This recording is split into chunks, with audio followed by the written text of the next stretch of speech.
All right, folks. So we had a nice change of scenery in last night's episode as opposed to the, typical filler scenes where we go to Calvin and Maurice or, something along the lines with Pam and her being nosy. We got an extended date between Andy, Danny, and Sabrina, along with Rich, Tony, and Jordan. So we got to see the ladies on the bus, and that was a change of pace for them. Andy mentions how she hasn't been on the bus in years, and it hasn't been since the days where her mom would take her to school and then go to work. And for Sabrina and Danny, we can assume it's been a while for them as well. They prefer the likes of rideshare and whatnot as opposed to the city bus. But just looking at the bus took me back to the days in Lynchburg where when I was a college student, I never had a car on campus or anything. So, the buses would go around campus, but then there were city buses if, let's say, you wanted to go downtown or to the mall or something like that.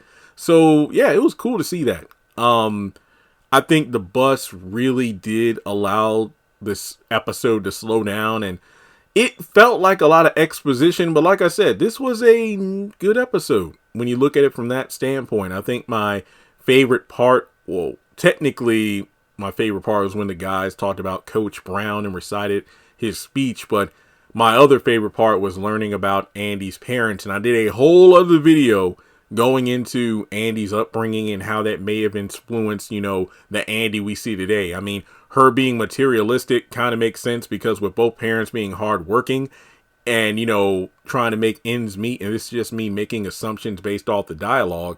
I think that it's safe to say that despite both her parents working one or two jobs each, they were barely able to make ends meet, but thankfully get bills paid, put food in the refrigerator. But Andy probably never had the finer things in life, which could explain why she's so determined to be, so headstrong in her career, to make it up the corporate ladder in law in order to afford the things she never could, and could explain why someone like Gary could win her over with, just expensive things like penthouses and cars and clothing and stuff like that.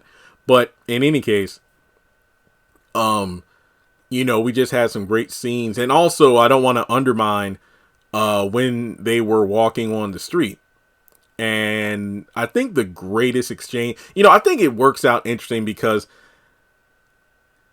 the street scene was really, about Sabrina and Rich talking about how he feels Sabrina is really special.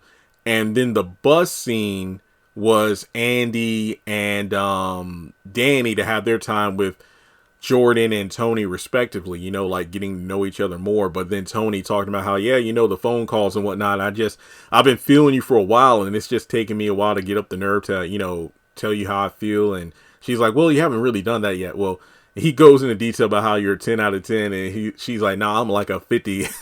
And then, they have a little cute scene. But at the same time, I'm like, you got a man at home, damn it. Your boyfriend. What are you doing? But yeah, I just like the scene. It was different. And then the guys, I know some people who still don't care for Jordan and, his friends. But I think that maybe because we've seen so many messy men in this show for so long, that having these guys show up and be cool just feels off-putting to some people.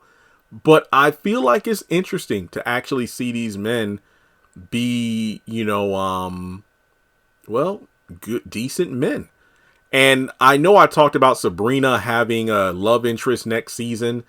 I think Rich might be that guy. I need to look it up again, but go back to my Sistas playlist. But I did do an episode or a video talking about the season 7 characters, how she's going to go out on dates with this guy, but she's really falling for him, but he doesn't want kids. So she considers freezing her eggs. And honestly, it could be Rich, because remember, these men are in no rush, nor do they have a desire to ever be married again, because all three have been married, but turns out they just weren't in the right relationships and they all got divorces. So as a result, they're out here living life. But, thanks to their coach, it's not like they're raw dogging it or just sleeping with anything that moves. It's like they are using their discernment to make sure that they're interacting with good women as opposed to just sleeping with every woman that walks there, in their direction or walks past them. So honestly, I can't wait for the barbecue at Jordan's place because, for one, we know Gary's going to be there, but for another, we're actually going to see these guys interact with the women more,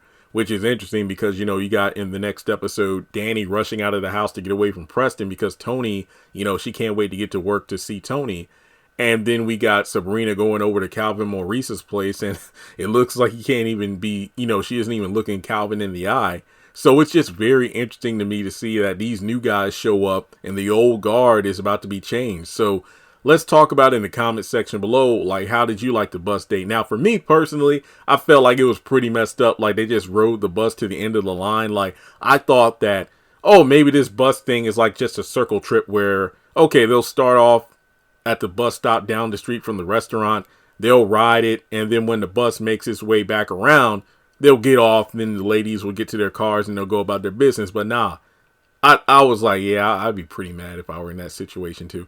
I get it. It was spontaneous adventure and a change of pace.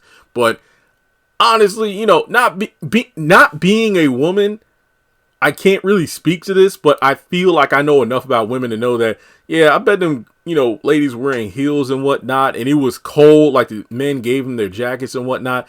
I don't feel like, you know, getting off at a random spot was ideal. And it's like, man, I got to call a ride share and I got to work in the morning. I ain't got time for this shit. I'd be pretty upset too if I were in any of the ladies' positions. But I get it. It was different. You know, I'd still be pissed off though. So with that being said, let me know your thoughts in the comment section below. Like and subscribe, and I'll catch you all in the next video. But yeah, it was a good scene. It really was.